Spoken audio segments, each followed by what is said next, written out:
Bismillahirrahmanirrahim. Assalamualaikum warahmatullahi wabarakatuh. Alhamdulillah alladzi bi ni'matihi tatimmus shalihat. Asyhadu an la ilaha illallah wahdahu la syarikalah wa asyhadu anna Muhammadan abduhu wa rasuluh. Allahumma shalli wa sallim wa barik ala Muhammad wa ala alihi wa ashabihi ajmain, amma ba'd.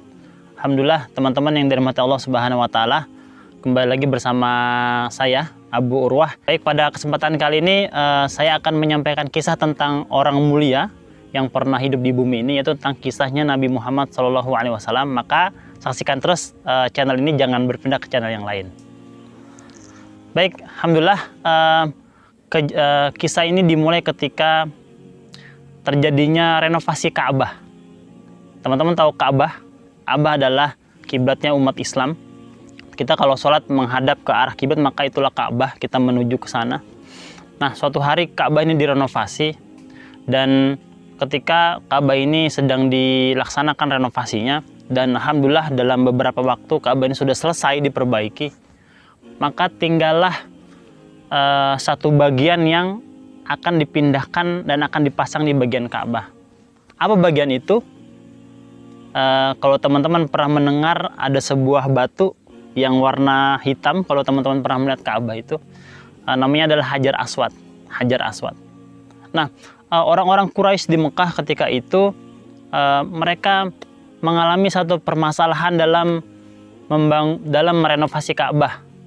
Nah, masalah itu hadir di akhir ketika mereka sudah selesai mempercantik, memperbaiki Ka'bah ini, ketika mereka hendak memindahkan Hajar Aswad ini ke Ka'bah itu, gitu. Jadi mereka terjadi perbedaan pendapat, terjadi permasalahan. Yang jadi permasalahan adalah siapakah yang layak untuk memindahkan Hajar Aswad ini untuk kemudian ditaruh di Ka'bah itu, gitu.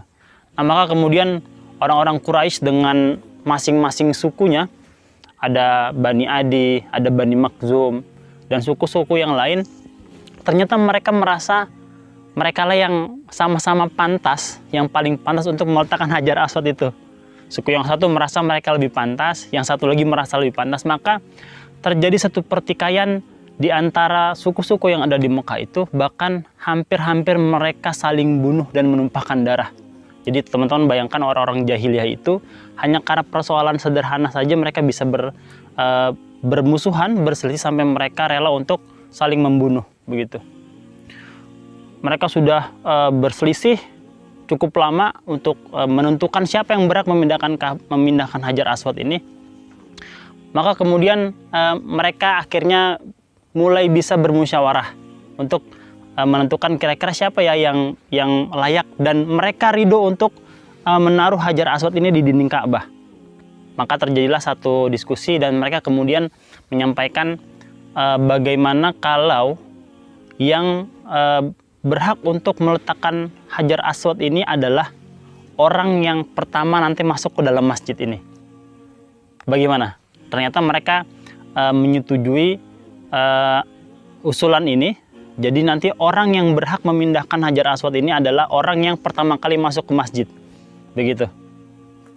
Nah, ketika mereka sedang menunggu siapakah yang akan masuk ke dalam masjid itu, maka ternyata yang datang adalah seorang manusia yang sangat soleh sekali, seorang Al-Amin, orang yang sangat mulia. Dia adalah Muhammad bin Abdullah, yang kemudian nanti menjadi Nabi SAW, gitu.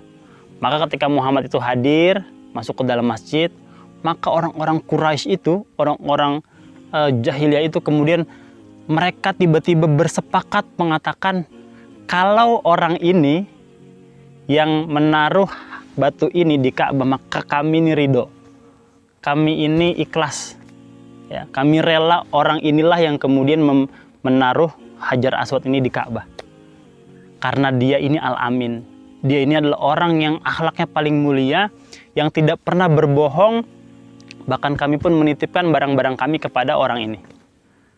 Maka kalau orang ini yang memutuskan siapa yang menaruh, atau bahkan orang ini sendiri yang kemudian menempatkan Hajar Aswad ini, maka kami sangat ridho sekali. Kenapa? Karena kami tahu siapa dia. Nasabnya luar biasa, orang Quraisy, keturunannya Bani Hashim.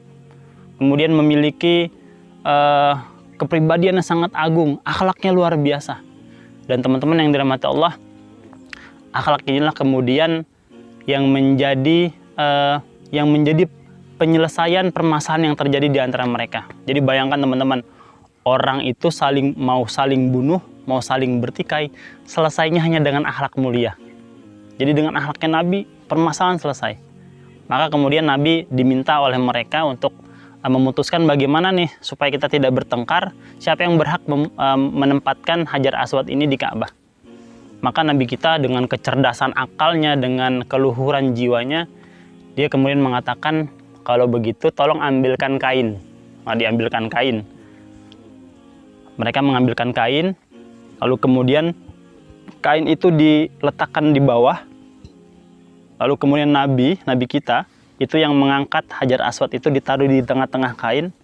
Lalu kemudian Nabi itu meminta setiap kabilah, setiap suku untuk memegang, masing-masing suku mengirimkan perwakilan untuk memegang ujung-ujung kain itu.